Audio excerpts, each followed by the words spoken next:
What is going on, everyone? I am Steve. Oh, I don't have the overlay on here. From Berkfam 54 Comics. Welcome to another Meet the Berkfam. This is episode 20. I'm with one of my great friends, Rob's Fat Stax. I think I got that right. I deleted a whole bunch of stuff when I went to try to do something on here. I think this is the right intro. It's uploading. I wasn't ready.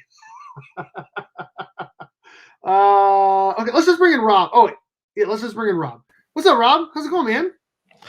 It's going like everything else. I don't know what that means, but it means something.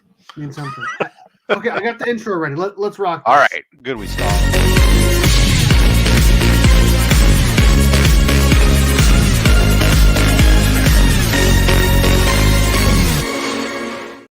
That was the one that was the music way too loud. I have two different versions, and that was the one of way too loud. You know what? Do you want me to change that? You want me to change it? You know what? Let's do it. Let's do it right now. Okay? We're doing it. We're going sleeveless. We'll try to do this without showing my big old fat belly. There we go. Now I feel like I belong here. Team no sleeves. There we go. It got cold today. It got up to like 60, and then it dropped down to like 40 with like 20 mile an hour, 20, 25, 30 mile an hour wind. And it was. Ooh. So it got a little brisk. Yeah. And I was putting up Christmas lights today, and then I tested them all before I put them up, obviously. And they were all working just fine. And then I put them up, plugged them in, and one whole strand, not the whole strand, half of a strand is not working. So I went back up there, and I was on the roof, for 3.5 hours, tested every light that wasn't working, and I couldn't figure out which one it is. And I'm one of those people that, like, when I put Christmas lights up, every single bulb has its own clip, and there's 75 on a strand. So I put up 75 clips at every strand.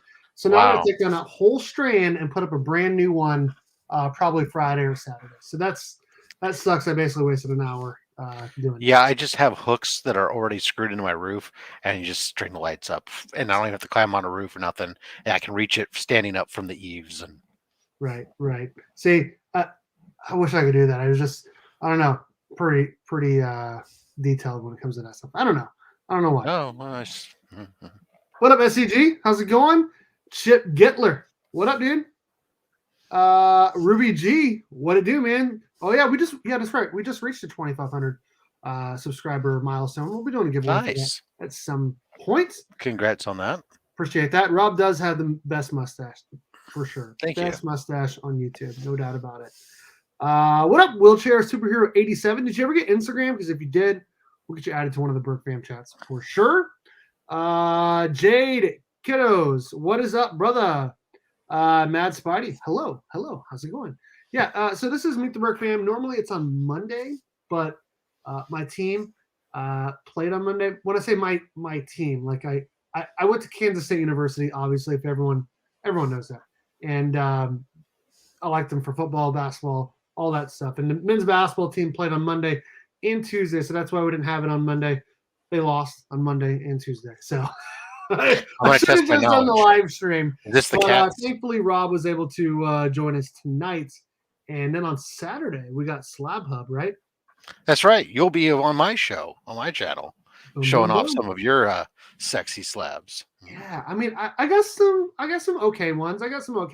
Nothing compared to you. It's never a competition. Because if so, we're all going to lose next year when Man Cave Comics comes on. But the thing is, it's never a competition. It's always about every person's individual journey and getting an opportunity to talk about what makes certain books in their collection special enough that they want to go ahead and get them slabbed and stuff. Because if it was just about whipping it out and showing off who's his biggest, well then, so far Kenny's winning. Sure. Sector 2815 is pretty close, and then Man Cave's just going to come wipe us off the planet. D-Runk Comics have you had D-Runk on there yet? No. You need to get a hold of D-Runk Comics. My buddy George, holy cow. Like, I'm just going to list you 3 books he has, and you can just take it from there. GSX 1, X-Men 1, DD 1. That's nice. That's just 3 of his collection. Well, I know that Man Cave, I was looking through his stuff, and he's got, for what's on IG, I mean, he's got some amazing Golden Age books and stuff that make me cry. And Right. when I was talking with him, his slab collection is twice the size of mine, and I have quite a few. So, no, actually, okay. So I want to say I got like 7 or 8 Ranger slabs, and then I got like 8 more at CGC right now. But I would probably, just like, spoiler alert, I would say a bulk of my, not a bulk, like a good percentage of my slabs are Batman comics or Batman related. There you go. Comics, if that makes sense. So you'll see it on Saturday. But I mean, you know what's great about showing off Batman comics on the show is that Chris can't try to flex on you with the same ones, because he's only can do that on Spider-Man. Right. Well, so I got some Spider-Man too. I got some decent Spider-Man comics. Nothing crazy or anything. Who can afford to have the crazy stuff? I'm just gonna pull up your wall really quickly. I have in graded form 1, 2, 3, 4, 5 of the same books graded. I have a couple more that are ungraded on your wall, but I have 5 of the same books. Yeah, well, this is just, the wall changes out regularly as books come in. Sure. I want to put something up for a little bit. Like right now, there's a couple books up here that are, most of them that are off camera. There's some books up there that came in recently that are there temporarily because I want to look at them, but they're really just holding spaces for other books that are out at CBCS or CGC that I'm waiting to come in, but because I'm waiting for my Ultimate Vault 4 to come back from the signing event, and I'm waiting for my, Who signed that one? Well, I already had it signed by Clayton Crane, and I sent it off to the Bagley signing. Okay. So what grade is it right now? What grade? It's a 9.6. Okay. The infamous polybag crease 9.6. Yeah. I also have a 9.6 of that book. Mine is unsigned because I'm super nervous about cracking it to get it. Because it was a 9.4 and I cracked it and pressed it and got it to 9.6, and now I don't want it. It's got a little bit of color rub on the back. So I don't want to mess with it at all. It is a risk on some of them. Yeah. I mean, I've cracked many slabs to have signed, right? Or to get subsequent signatures, and fortunately, most of them have come back the same. I have had 2 slabs that went down and 1 that went up. Just the nature of the beast, right? Yeah, and to be honest, one of the slabs that went down, I'm not brokenhearted over it, because it was Dan Jurgens' first comic book, his first art, the Killer Croc first face reveal on a cover, and nice. I had it signed by Dan Jurgens and remarked, and so it's got a nice remark on it and stuff. So it's like, who cares? It went from a 9.6 to a 9.4. It's not a big deal. I was trying to think what was the other book that went down. The other book that went down was my Harley Quinn Mad Love. That one was disappointing, but the good thing was they finally got rid of I originally got it slabbed. It was a 9.6, but it had some horrible Newton rings, and I'd sent it in to CGC to get it reholdered, and it came back with Newton rings. Dang it. So when I sent it in for signing, it came back in 9.4, but the Newton rings are gone. So there you go. The trade-off. It is. Yeah, right. It's like there you go. Like I said in the chat, if you guys have questions for Rob, go ahead and put them in the chat. I will definitely try to get them asked. What are you drinking tonight? Just water? Tea? Yeah, this is just water. Okay. I have to drink a lot of water. How do you groom your mustache? Do you use any oils or anything? And I'm gonna put you Absolutely. full screen for this because I got to run to the bathroom really quick. I'll be right back. Yeah, I'll stretch out for you. How's that? There we The go. I'll be right back. Yeah, so absolutely. So I do use products from beard products. I use an oil primarily, and then I also have a little bit of a balm as well to help. It has some light hold for the mustache. Occasionally, on bad days, you have to use wax, but I don't use it very much now. At this point, the mustache is mostly trained, so a little bit of a hold. And really, to be perfectly honest, the surprising thing is a little bit of water and a hair dryer. That's a big thing. You know, get it hot, then flip it over to cold air and set it to cold, and it sets the curl. That's that. Let's see. Let's answer some more questions while he's there. What company do I have more slabs with? CGC, CBCS, or PGX? That is an excellent question. Let me take a look. I can tell you.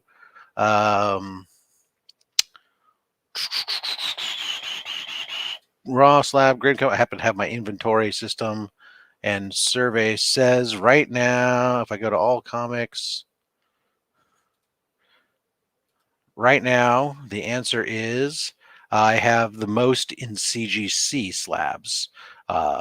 However, if everything that's out being graded were to come back, then the most would be CBCS because I have enough CBCS slabs out more than CGC stuff for grading that'll flip that scale. PGX will be third. Let's see what else we got. Do I have any EGS slabs? I don't own any EGS slabs at this time. I did at one point about a year ago. I did a video where I had sent some books off to EGS, CGC, CBCS, and PGX, and I did a two-part video trying to be as unbiased and just straight factual as possible about the differences between the four grading companies. One was focused on the slab, and one was focused on their offerings and pricing. And at that time, I had sent 5 books off to EGS and got those back and did a review on them. I since gave those slabs out in mystery boxes, so I no longer own any EGS slabs. I just didn't care for the top of the slab. The hinges, for the most part, was the biggest thing. See, chugging down. Burke, you're back. You're muted. Pretty sure I know the answer to this one. What? How many? Oh, Marvel or DC? Ooh. I like to think of myself as more of a Marvel guy. Interesting.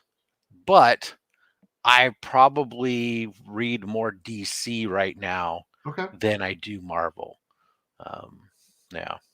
Okay. I was gonna say I thought you were more of a DC guy, but based on your background. But I guess it's probably like it is a 50-50? pretty good mix. I mean, right now it is a little bit more DC because of some of the mystery science, mystery in space, and this is the Brave and the Bold.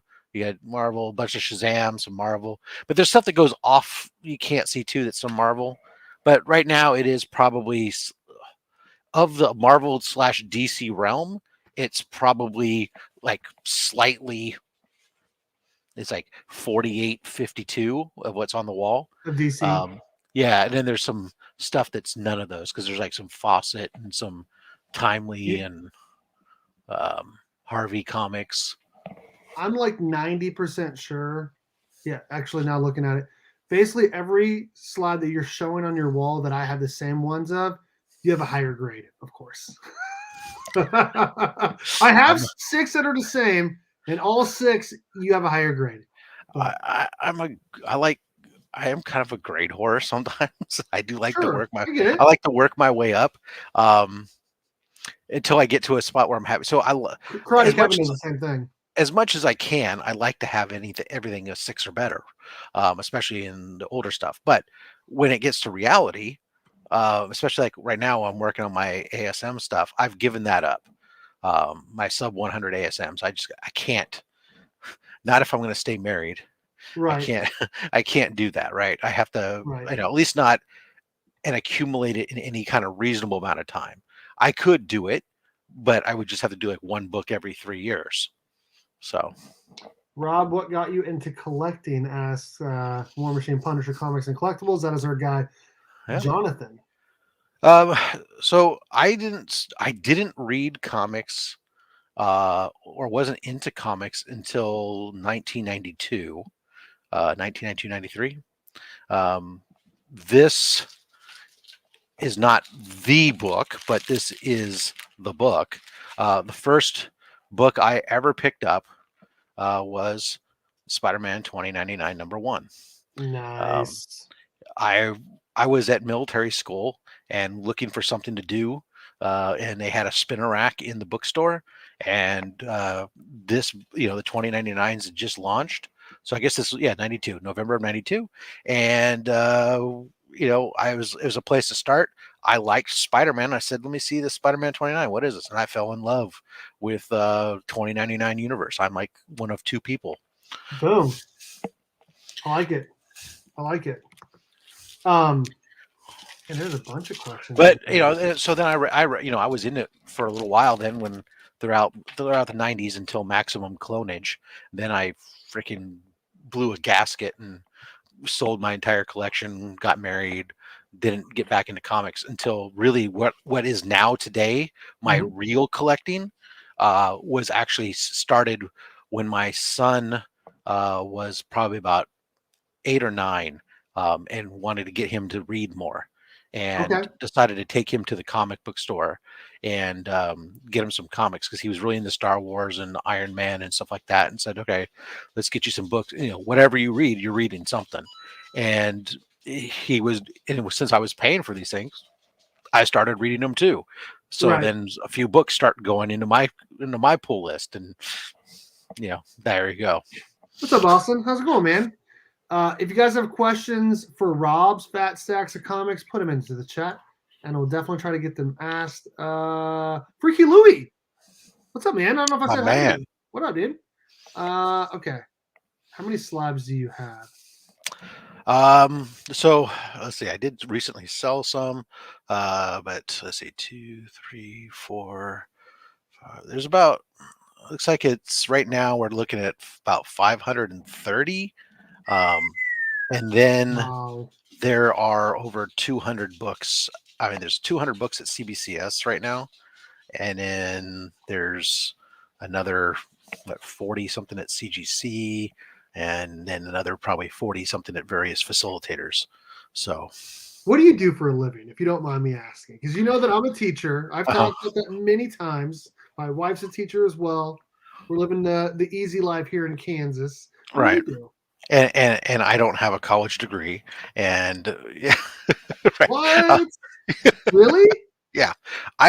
So I dropped out of college because I was studying radio, and at the time I was working in radio, and I realized that nobody in radio had a degree, and I was like, why am I wasting my money if nobody's going to have a degree in radio?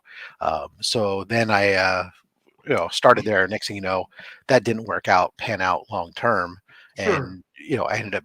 What do you do when you don't have a college degree? Well, you go into sales, and I did retail sales and stuff, and I worked my way through retail for years and years and years until I got into the manufacturing side of the business, and then by some weird stretch of the imagination, now I work in the telecom VoIP business communications industry, based on somebody who I used to work with looking out for me and get me a job and bringing me into something. And now I run. I've done many, many jobs at the company I work for now, as I get moved around because they always find a need for somebody who's effective at, who can understand customer facing roles as well as operations, and where I do most of my business. So I run the renewals side of the business now for our enterprise customer base. So that's cool. I wanted to show this off really quickly. You said you don't have a college degree. My undergrad diploma is at school right now on the wall. But I got my can you see it? Yep. K-State. Got my master's of science. There you go. So that I like to think that It's look, I mean, it is something that what you're doing, it's oh, I wish at times that I had. I mean, obviously, it, I'm happy with where I'm at and where I've gotten to, and I'm at the point in my life and what I do where having a degree doesn't matter. If I right. went to apply for a job and I had completed my radio degree, somebody looking at a radio degree from years ago wouldn't have given a damn, right?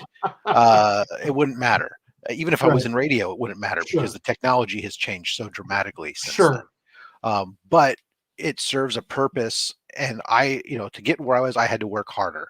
I went the long, hard route. And that was, going into retail sales and working your way up and being a professional salesman, Right. not just being somebody who stand behind a register taking, swiping credit cards, right? Sure. So there is a path and it can lead to things, and there's great money to be made in retail, but you work hard. If you want to make that a career, Yes, you you do have can to do work it hard. and you can make good money as a store manager at a lot of these places. But you put it when I was a regional manager, that I was working 6 days a week, and sometimes during Christmas season I was working 7 days a week, and I was ready to get out of that when my son was born, so I could spend some time with family and do that, and that's when I started looking to transition and do other stuff. Man, there's so many questions here. I'm trying to get to all of them. Yeah, He wants. How do you keep the uh, slabs on your wall? What do you use? Is it the same thing Reggie it's uses? magic. No, no. You uh, know, my buddy Panda, he uses 3M. Yeah. Uh, So I use there's two different things that I use. One is the comic or collector mounts. So the collector's mounts, you can buy them on Amazon, whatever, from collector's mount, whatever. They look like this. They come apart. They're two pieces. They're adjustable. You can use them to hold up LP records, whatever.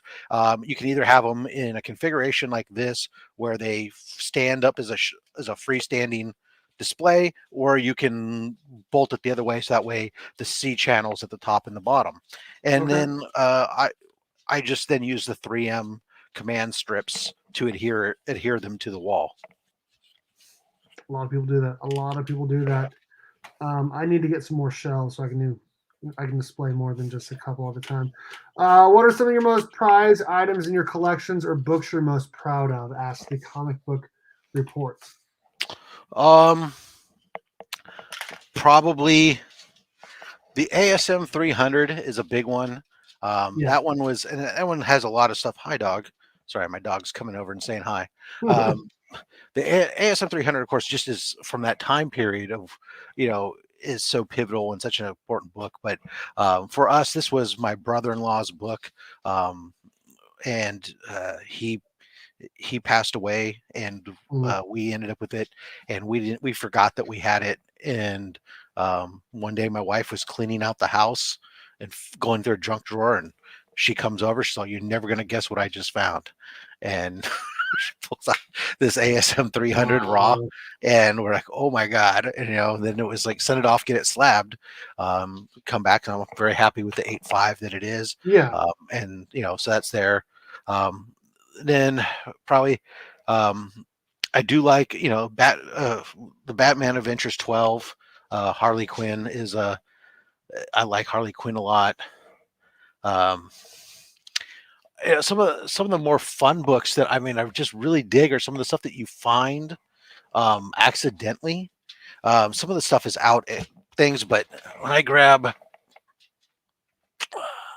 Look at you with your own hoodie. That's nice. I grab a book like this one, this World's Finest issue number 34, right?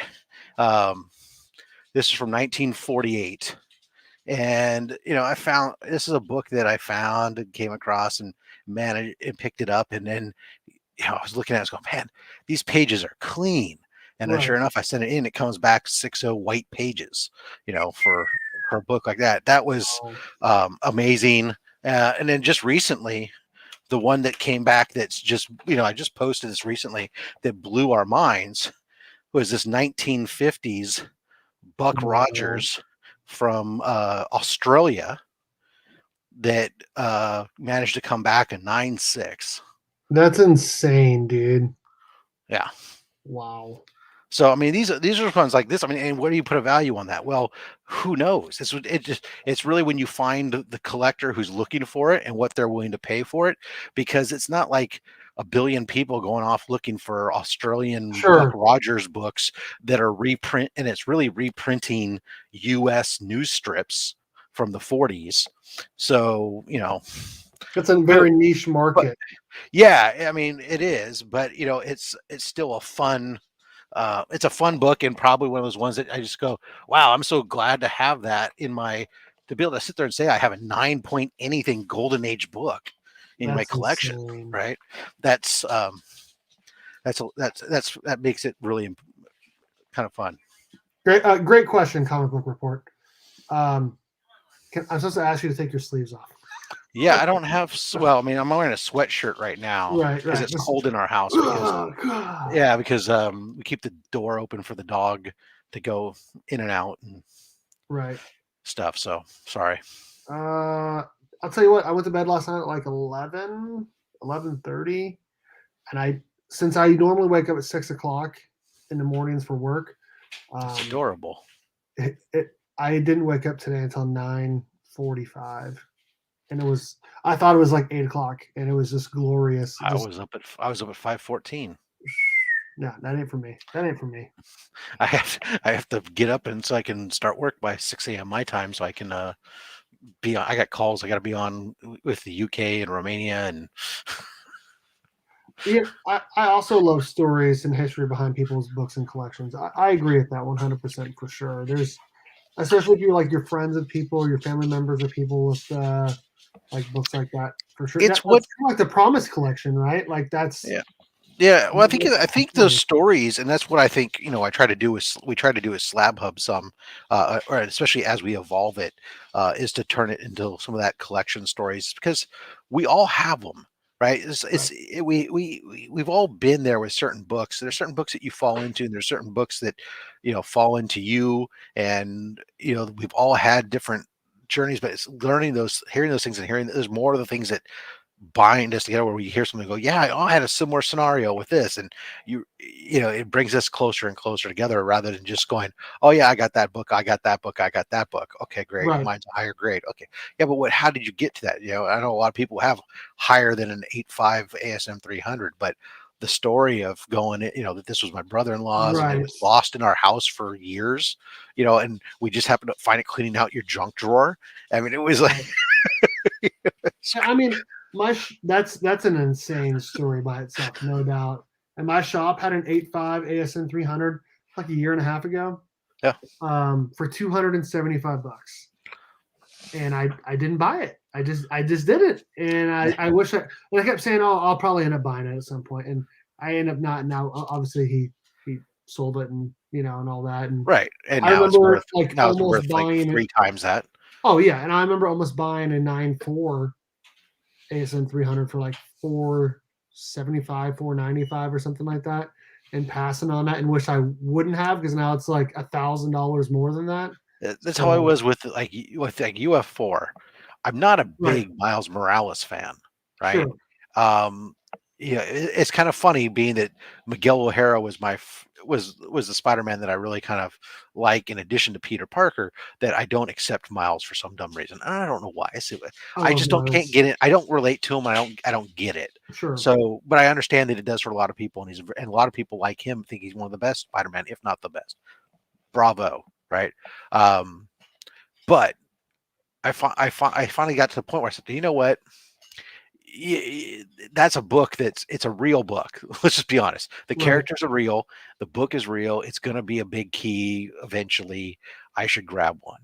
And so I was able to grab the one that I ended up with. It was already slabbed as a 9.6 signed by Crane, and I think I paid like $250. Oh my gosh. And it wasn't more than like a month after I got it when that Sony PlayStation game came, and that thing just went into the stratosphere. And I was all, thank God I was able to get that when I did, because I wouldn't do it now. I mean, I'd be like, $1,000 for that book, I'll try to. You'll have to remind me to try to retell my story on my UF4, but on Saturday.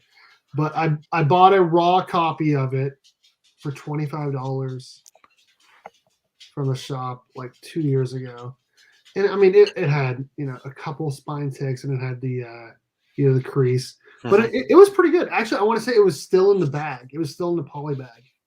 Yeah. And it was $25, and of course I bought it, and I was like, it's not the grade I want. I want high grade, and I sold it for double what I paid, and I was like, yeah, I'm doing pretty good on it. And then I used that money to get a higher grade copy.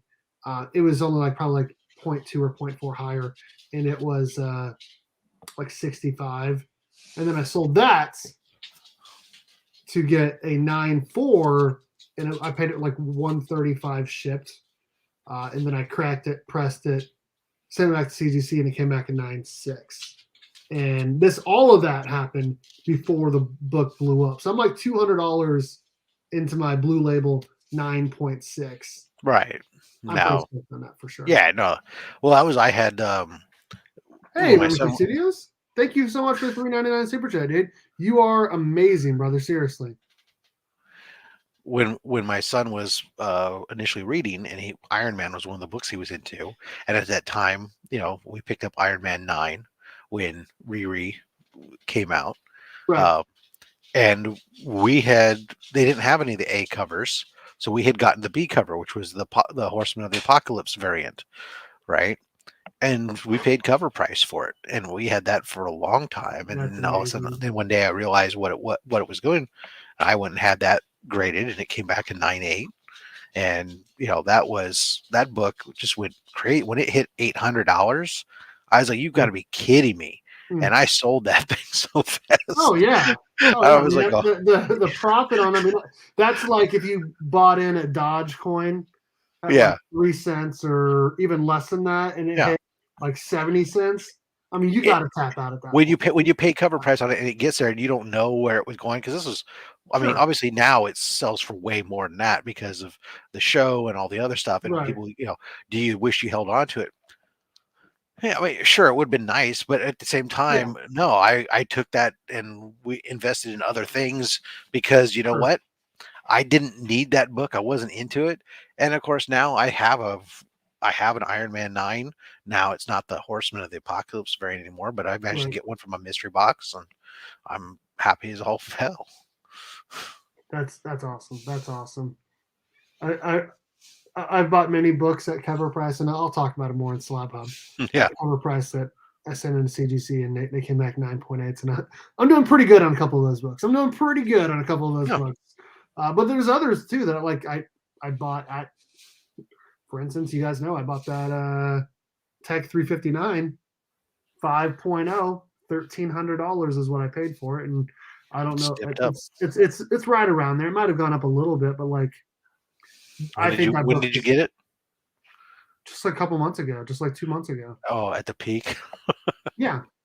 Yeah. Okay. Yeah, and that's fine. I mean, but ultimate long term, it's a long-term only going to hold. go up long term. Yeah, it's a long-term hold. It'll go up if you're if you look at it as any kind of investment. And I'm not even if because I mean, it's taken a dip. Almost all the books have taken a dip over the last 3 to 4 months. Sure. But that's you can equate that to being a market correction, especially on anything that's a real, true, significant major key.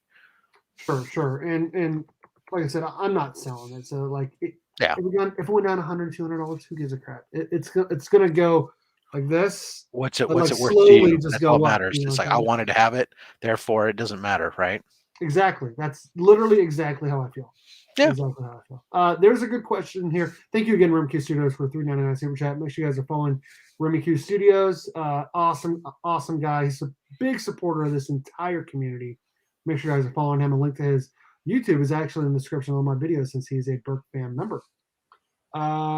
Okay, we have a question from War Machine Punisher Comics and Collectibles. With 500 slabs, have you ever considered selling part of your collection to obtain a big book? If so, what would you go after? So yeah, I actually have. I've actually, as much as I say that I don't sell, which is mostly true, I do occasionally go through and I find various books that either I have too many versions of a book. Sometimes Right. like Strange Academy 1 recently comes to mind, or I had a whole ton of them, and I had the Peach Momoko, both the trade dress and the Virgin variant. Right. Um, and the trade dress I have is double signed, um, and the Virgin wasn't. And even though the Virgin is the book that everybody's looking for, I decided to go ahead and move that book because if I was going to display one, I was going to display the one with all the signatures on it, probably. So Right. I went ahead and moved the book like that. So I've moved some books. I moved my recently like an Iron Man Submariner #1. Um, and of course, I move slabs in mystery boxes whenever I do them. Oftentimes, I include slabs in my mystery boxes. So yeah, I do. Um, what would I go after? Well, right now, I mean, any big sales and stuff that I do probably ends up really kind of going into that ASM sub 100 run. As I'm about 2/3 of it done, and the books that I have left are getting more and more on the pricey side. Uh, Right. so so yeah, it would definitely go probably there most likely, unless I So found some other. there's not one like huge book you go after that's like a $30,000 book. For instance, like a let's say like a 9.0 Hulk 181. I wouldn't care. I don't care about Hulk 181 to be honest with you. You don't like Um, Wolverine? Okay, all right. no, I do, but I don't care about the book. Um, I don't know why. It's kind of like I think that I guess I just don't see that for me books that are really that high dollar. Um, it's really difficult to justify when you're talking about the Sure. kind of money when you're talking about the money that I can buy a car. Um, I don't drive a very fancy, expensive car because I don't believe in spending a ton of money on a car that does the same job a cheaper car does for the most part, right? Right. So sometimes that's my issue with certain really big books. Like I could give. I'll tell you I will never buy a GSX1 unless I'm finding it at like a garage sale and somebody doesn't know what they have and they have it tagged for next to nothing $50. because I don't care about it. Um, Sure. the but having said all that, then of course we start talking about like an ASM1 or an AF15. Well, now all of a sudden I care, right? Right. um, I probably would, the only copy of AF15 I will probably ever own are probably my facsimiles. um, but you never know. See, I mean, um, you could sell like 15 to $20,000 comics and get sure, an I could, AF-15. but I have to find 15 or $20,000 worth of comics in my collection that I'm willing to get rid of. Sure, and that's the hard part too, because like my buddy Karate Kevin, he's got like 8 or 9 ASM 300s. I'm like, Yeah. dude, you could sell all of those and get one, or sell all of them except for one, like your favorite one, Uh-huh. and keep one, and then just get an AF-15. And he's like, ah, I ain't doing it.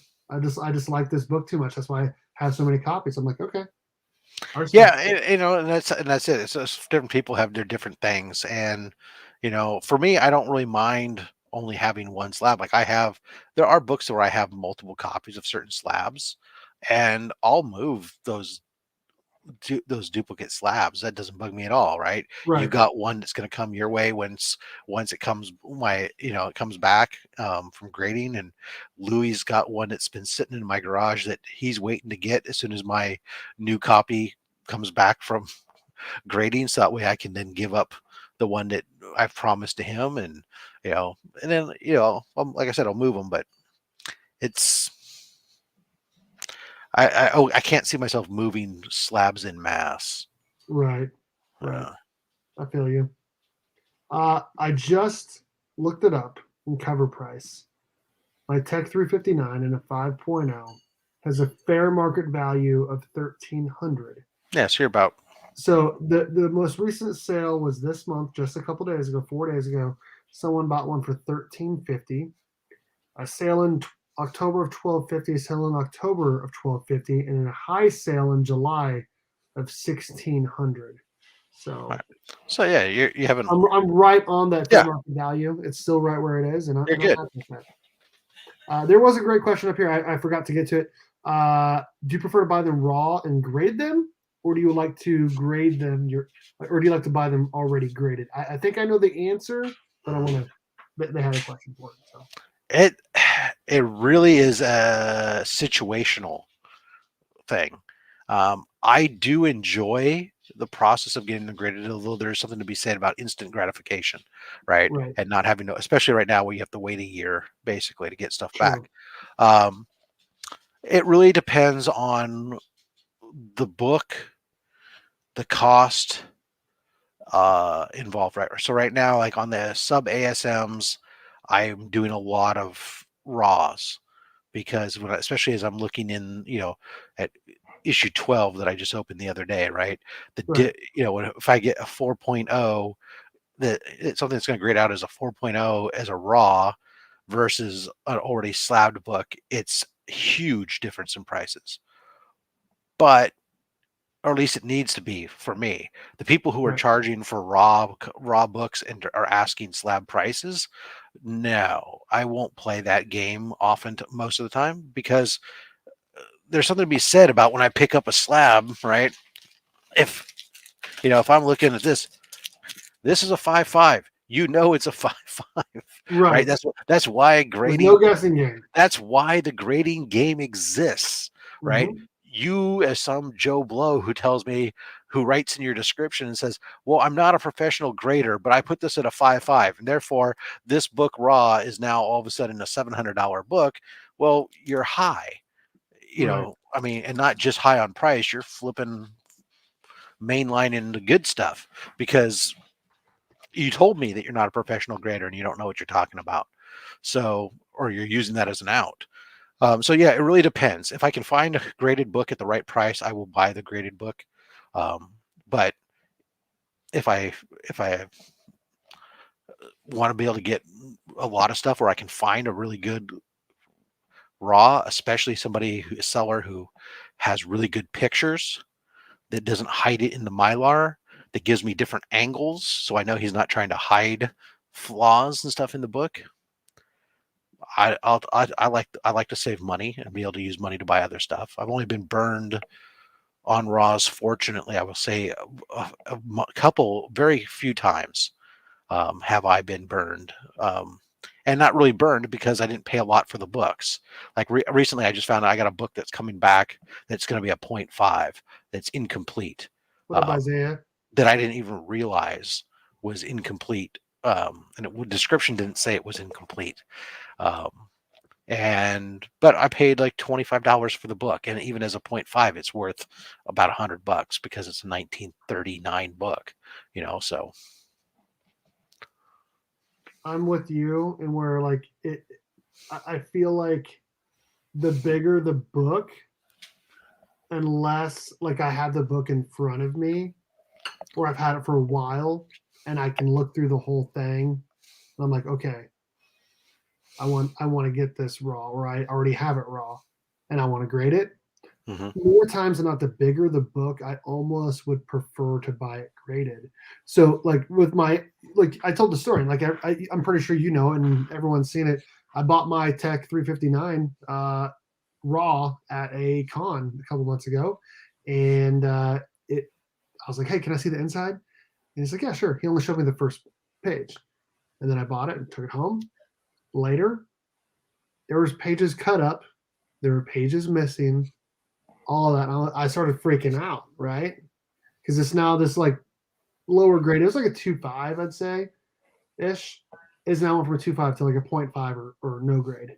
And Right. I contacted him, and he was gracious enough to return me my money, and I gave him the book back. And that's why I was like, okay, now I want this book graded, and I also want it in a higher grade. So I was able to move some stuff, and so I didn't have to pay that much extra to get the book in a higher grade, already graded. And that was after that fiasco. I was like, okay, anything that's like, unless I already have it and I can check the whole book, I would prefer to almost just buy that graded, because there's something to be said about it's already graded. You don't have to worry about anything, nothing. It's there.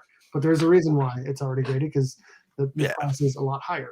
So, and let's be honest. I mean, let's be clear, right? So grading is not an absolute science, right? But sure. but it is, at least if that's what everybody's going to agree on, is that CGC or CVCS are reputable third parties, Right. then at least we can use that as a baseline for establishing a price. And the key, and then the other part that goes into there, we've talked about it several times on Slab Hub, but I think it's lost, and that is that especially amongst people, buyers and sellers, sometimes is not all grades are created equal. So you can have two books that have the same grade, and those books are not necessarily, this shouldn't be necessarily be the same value, because there may Right. be different reasons why they're at that, and depending upon what you're looking for on it. Not only there's the issue of page color, but there's certain things like, is it 5.5 if you're looking for, but it presents phenomenally on one, but the backside is messed up, and all you're caring about is how it looks when I hang it on a wall, versus somebody who wants it looks all better and it's 5.5 because it has a minor sub crease instead. There's different values and stuff that kind of go along with all that. My daughter walked in here real quick, and she wanted to know how much longer I'd be, and I said probably around 15 minutes or so. I think we'll go on from here for about 15 more minutes. I appreciate everyone who's watching, who stopped in at any time. I know people are, already with their families for Thanksgiving. I know people are off today, and there's a whole lot of people live right now. There's some Whatnot people live that are live every Wednesday. This is kind of impromptu, but I appreciate anyone who's watching or has been watching or what catches on rewind. I appreciate you so much. Let me see if there's any other questions that I missed. Let's see here. Yeah, and I agree with that. Some grades aren't all the same. As I used to have a 9.8 of an ASM 361 newsstand. I sold it when I needed the money because my car died a couple years ago. I wish I wouldn't have, obviously, because that book blew up and it was a yellow label. But that book should not have been a 9.8. Like, if you're looking at that book and another one that was the exact same book and it was the same price, you would buy the other one, because there was like some creases that were there that they decided to just ignore. Well, yeah, I mean, there's certain things that when you're grading a book, there are certain things that set the maximum grade a book can be. Right. Right. So a subscription crease, or a crease that's a certain length, even if it's, no matter how slight the color breaking, that crease is going to set a cap on that grade of no, it can't get higher than a 6. Everything else in that book could be perfectly flawless. 9.8 quality book, sharp corners, white pages, the whole nine. But it's got that crease. That's the cap on it, right? Versus, or and the grading companies are different on them. So I had a book, Secret Wars 8, that with one grading company, it was a 9.6. And then I had it signed, and it went to CGC, and it came back in 9.2. And the difference in the grade drop was because of foxing and slight foxing on the pages, and different grading companies interpret that, where it caps it differently. And for CGC, it can't get higher than a 9.2, so it had to go down. Whereas the other company didn't. They just saw it as a flaw and not necessarily put a cap on it. So the grading companies have their own different scales and different things on there too. So even when you're looking at a 5.5 on one and a 5.5 on another, not the difference. So you always have to keep all that in mind on everything that you're doing. Absolutely. Not every books are going to present differently. Books are going to have different types of issues and other issues. And I think at the end of the day, you're buying the book. Like, obviously, like the newer the book, the higher grade you want. But at the end of the day, you're buying the book. Yeah. Sometimes you're buying the book. And for me, a lot of times I'm buying art. Yeah. Especially the newer books. A lot of the variants that are nowadays. Even the older books, for me, that's a lot of what I'm buying. Is I'm buying the art because it's a different style of art. It's differently. Recently, I've been picking up a bunch of these Tom Corbett Space Cadet books. Right, they're just these beautiful painted covers, and you don't have that today. it just gives it a completely different aesthetic, and it's very, when you look at it, you go, that's 1950s. You Right. just, ugh. And it's like, Right. so kind of dig That's that. awesome. That's awesome. There was a question up here that I did miss. Mm-hmm. And I'm pulled up right now. And I don't think he's still here, but I'm going to ask the question. Do you have any Valiant slabs? No. Me neither. I think IDW, Boom, DC, and Marvel. I don't think I have any Image. I do have Boom because I have some Firefly slabs. Um, and I have Wind. And then Image. Is that book still going up? Because I have a couple copies. I guess it is because it's getting. There's some new rumors about it getting optioned now. Really? Yeah. So I have the number one retailer instead of the Peach Momoko Virgin variant that I have that's signed by Tinian. Is Right. it Tinian who wrote it? Yeah. Yeah. And Mm-hmm. and so signed by him. I have that done, and I also have the sketch variant of it. So before the watercolor gets put on, I love the Peach Momoko sketch Mm-hmm. covers because her sketch covers are true, like rough sketches where you can see all the lines that go into shaping the stuff. I got it. Let me pull it up really quickly.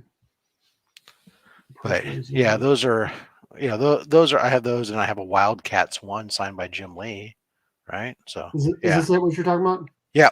Yeah. It's a sick cover. I'm not gonna lie. Yeah, and then I have the sketch cover variant is even cooler in my opinion. But see if I can find that. See if I can find that real quick. Yeah, I don't have any Valiant. I don't have any Valiant whatsoever. I honestly don't think I've ever read a Valiant book. I don't know if I've read a Valiant book either, to be completely honest with you. Yeah.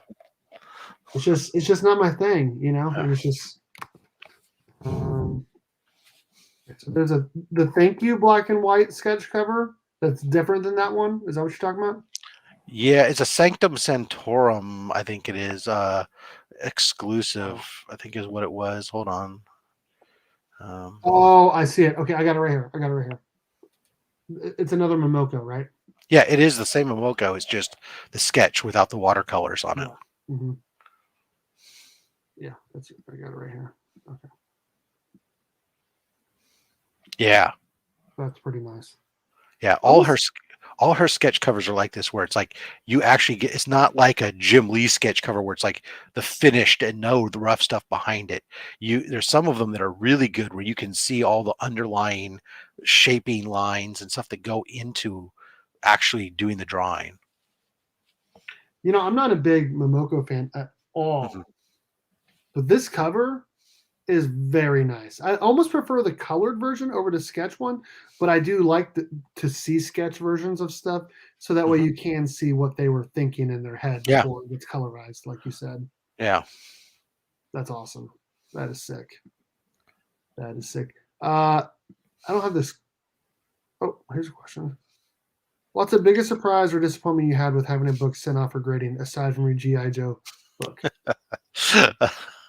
Aside from that G.I. Joe book,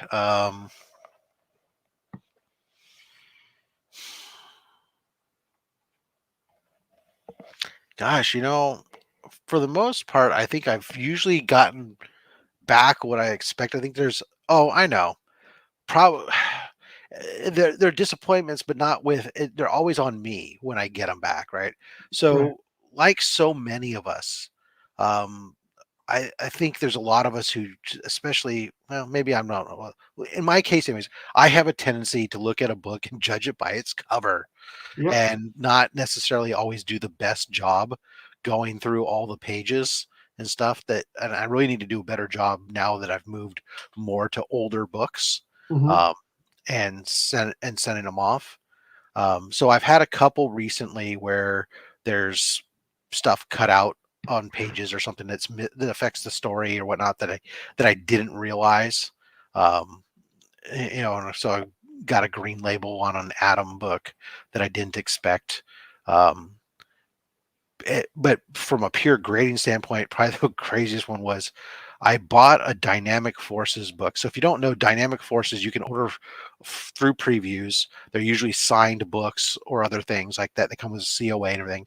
And so I had a Princess Leia, Star Wars Princess Leia #1 that was signed. It was a Dynamic Forces book. It comes with a COA and it's sealed with a tamper-resistant sticker and all this stuff. And I took the book and I sent it to be graded and have the signature authenticated exactly as it was. Never took it out of the package, nothing. And it came back a 7.0. And I was, what the hell? And when I looked at the grader's notes, it was because there was a small hole in the back cover. And sure enough, I turn around and look around, and there's about, a pencil lead diameter hole in the back cover. And I'm like, what the hell? It came that way from Dynamic Forces. I mean, I had no idea because I never opened up the tamper resistant package or anything. I figured this thing's sealed. It's in Mylar. It's all good. Just leave it sealed. No, didn't even check the back, right? I didn't even think about it. I just, send it, go, and 7.0. That sucks, man. Yeah. That sucks. That's something similar to not me, but someone I know that happened. So Clayton Crane did his signing tour, and if you don't know, when he signs, he's using paint pens. They're not like Sharpies; they're paint pens. And this person, Clayton Crane's getting all these books signed, and sometimes when you move on to the next one, you set a book on top of something, or maybe some paint gets on the table. Well, the back of this person's book got a signature from someone else's on the back, or some sort of paint or something on the back. And so the back of the book has all this different like paint and whatnot. And like a 9.8 candidate came back like a 7.5 or a 7.0. So yeah, that's not good. No, it's not good. I know Greg Horn does that too. It was kind of cool. It's like I have a book that he was doing a limited run of them, and some of them happened, but he was going back through the books, and then he was doing doodles and stuff on the back of the book to cover up certain things. And so like I got this book that he signed on the front and it had us remark, and then on the back he kept doing, it was a Venom book, so it had these little drips on it, and so he was going in and putting little drips on the back of the book, and then he signed it again actually on the back, so it's double signed by him. And it's just like, so that way they can't knock you for points. Right. Okay, so we have reached basically the end of our hour for Beat the Berkfam. Rob, I appreciate you coming on, man. Is there anything that you wanted to talk about that we didn't get to, or? Oh, geez, comics. What else can you say, man? I mean, what can you say? What are you doing tomorrow for Thanksgiving? I believe it or not, I'm smoking a turkey. There you go. I dropped a video earlier this week talking about how to spatchcock smoke a turkey. I'm going to be spatchcocking smoking a turkey, only this time the turkey is a big turkey and it's going on the big boy smoker. And then I also got a loaf of sourdough bread I got rising right now. I'll make some bread, and so that'll be good. But so who's all coming to your house? Anyone coming, or just your family? My son came home from university, and my in-laws are next door, so they'll come over, and boom, that's all good. So we'll do that. Then Saturday I got you coming on Slab Hub. You're coming over to share some tasty slabs with us, right? So absolutely. I got about like 40 to 45 somewhere in there. I don't know how many exactly. Well, you got to cut it down because you need to cut only 30, right? It's 30. About 30, yeah. Because so 30 slabs will take us about almost 90 minutes to get through. Yes. All right, I'll pick up 30. Yeah. That answers the question of cold smoke or not. Oh yeah, no, it's not cold smoke. I'm doing it going to smoke it about 275 degrees. So. Oh, nice. What do you use? Pecan. But what grill? What smoker? Oh, I use my Yeah, they're not going to use the grill. The grill No, is but well. some of them have grill and smoker together, like a Traeger. You know what I mean? Yeah, no. You know, Those Traeger. are cute and adorable. You haven't watched my videos. No, no, the pellet. I have a pellet smoker. That's what I used when I did the pre-Thanksgiving turkey that we did the video on, because that's what a lot of people will have access to. They don't do it the same kind of smoke. I'm going to use the smokers that I use for competition. So when I cook competition, I use actually just Weber Smoky Mountains.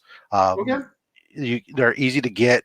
Um, they work well, and what's funny is no matter if you ever go to a barbecue competition and you walk around, everybody may have these big fancy rigs, but at every single one of them, you're going to see a Weber Smoky Mountain somewhere back there that they're using for stuff as well. And I just use those because I can get a couple of them. And since I There you don't go. do professional cooking, it allows me, if I need to cook a lot of food where I'm doing 200, 300 pounds of meat, I can fire up multiples. When I'm only doing just for us, I can fire up just one, as opposed to having this monstrosity that, sits around and kind of do. Sure. But for turkey, I'm definitely a pecan guy. Um, for turkey, applewood, I use a lot on pork and I'm not a big lamb. smoker guy. I'll be completely honest. My neighbor does it. Like I've used them before. I used to work at my parents' Ace Hardware store for like 8 years, and I had Traegers and Big Yeah. Green Egg and Weber's and a whole bunch of others. But I've never actually like I've used the Traeger, but I haven't used any of the other ones, and I'm not Yeah, I a mean, big smoker guy. look, the pellet smokers is funny. Is I used to rail against them for a long time, but you know what? I like mine that I have, and they're simple. They're easy to use. They're very accessible to a lot of people. They're going to get you some good flavor. It's Right. just not going to give you the same kind of smoke flavor stuff that you're going to get from Sure. a true smoker. And um, so that's Thanksgiving. It's like the Super Bowl. You got to use your best gear for Super You got Bowl. to go with your best products, right? Right. Exactly. And there you go. Yeah, I don't normally watch anything that's not comic related on YouTube. Yeah, I don't I do a lot apologize. of non comic book stuff, especially on my comic book channel. But There you go. I've done like 2 cooking videos, and after I did the first one, which was on doing a brisket, some people were asking me to do some others because they do know some Sure. of the people know that I do this stuff with barbecue competitions. And with Thanksgiving coming up, I had a couple of people reaching out to me asking me about suggestions about how to do stuff, and I just said, you know what, let me just throw together a video, because I normally do a pre-Thanksgiving turkey anyways, because not only do I like turkey, but I need to boil down the carcass, so I have turkey stock to inject into the Thanksgiving turkey. So let's might as well kill 2 birds with 1 stone, so to speak. I just put a link to your Thanksgiving special. Thank you. Spatchcock. Spatchcock and a turkey. There you go. Yeah, I just need to get better recording stuff rather when I'm outside recording. But it's hard. It's hard when this is only supposed to be a hobby, like a yeah, hobby. that's it. Within a That's it. hobby, Exactly. right? It's a You know what I hobby, so mean? I'm recording outside on my cell phone. I didn't Yeah, think to sure. put my earbuds in to use the microphone in them, so I'm using the ambient air mic. And then I live near an airport, so every once in a while there's an Yeah, airplane flying that's by. just But that sucks. yeah, That's it just is what it is. but yeah, who I'm not cares? a professional. Yeah, exactly. Yeah, it's not a big deal. Not a I big deal just at all. pretend to be one. Tomorrow we're going to my mom's house. My mom and stepdad's house, and wife and I, my daughter, are going, and actually my in-laws are going as well. And then my grandparents will be there, and then my aunt and uncle will be there. So it's a pretty small group. My daughter will be the only child there, because just based off of where my brothers, sisters are all going and how far away they live and everything. So we'll be the only actual like family with the child there. So what's cool about it is my parents live out basically in the middle of nowhere, which is basically anywhere in Kansas, but specifically where they live. Except for Wichita. Yeah, well, and that's where Pana lives, and I actually live right outside Manhattan, but Manhattan's 50,000 people, so that's an actual like town. It's not a city like Wichita, but it's a town. Right. But where my parents live, they literally live out in the middle of nowhere. Like you look, and it's just hills and prairie everywhere, and so like my daughter can just go outside. It would take her almost 5 minutes to walk to the road where cars would drive by because they live just where their house is sitting. Anyways, I'm getting totally off topic. Well, here before we go, let me show you two things I want to show you. Okay. So this is probably in the past within the past 18 months the best deal that I got. Right? Okay, so if we'll put this up there. So got both of these. I paid $250 total. Yes. Oh my gosh. Wow. Nice. And then of course I know you had you had that first Batgirl there that you're happy with. Well, unfortunately I don't have that one, but I do have the first best Batgirl. Oh. Well, I have that one. Not in a 9.8. I have it raw, yeah, but the best Batgirl. I'm sorry. Cassandra Cain's the best one, you think? That's huh? right. That's Okay. right. Okay. That's why Batgirl never had her own series until Cassandra Cain was Batgirl. I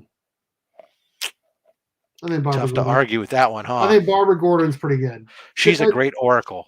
She's she's everything. She's a commissioner's daughter. She's a great character, phenomenal, but phenomenal pure Batgirl. Character. I gotta go Cassandra Cain all day long. I don't agree with that, but that's what makes comics great, right? That's right. And my book, we know that Cassandra Cain kicked her ass. I think mine's a 9.2 or 9.4, and I want a 9.8, so that's why I've never sent it to CGC. But I do have a copy of that book. Anyways, my all-time favorite, my very first. I showed that one already. But yeah, that was the first Mary Jane. That was boom. First mention of Mary Jane, I should say, and first cameo. Is that the same book that it's the X-Matics? Her face is obstructed by a flower. It's the first time that Mary Jane's in the book. Yeah, issue 25. Is that the same as the Angry Ex-Girlfriend one, or is that a different one? No. Okay, I have seen that one in person. That was pretty cool. But yeah, we're gonna be at my parents, and we're doing some four-wheeling and getting a hot tub and jump on a trampoline. It'll be a good time tomorrow. So outstanding. Yep. Thank you, Rob, for coming on, man. It was an awesome time. Thank you to everyone in the Berkfam, everyone in the family tiers, entered to win a monthly Berk Box sponsored by the amazing people at the 616. Thank you guys so much. And the friend tier, got lots of awesome people as well. Link to every single person's Instagram or YouTube is in the description of all my videos. Make sure you guys are following them and subscribe to them and supporting this amazing community. Thank you also to the people over at the 616, like I said, who sponsor the monthly Berk Box. Make sure you guys check them out. And they actually have up to 75% off on their Black Friday sale, which I want to say actually started a little bit early. So make sure you guys check out the 616comics.com. Thank you, Rob, so much for coming on. We had a great time. And as always, go Cats, Cowabunga, and it's Morphin time.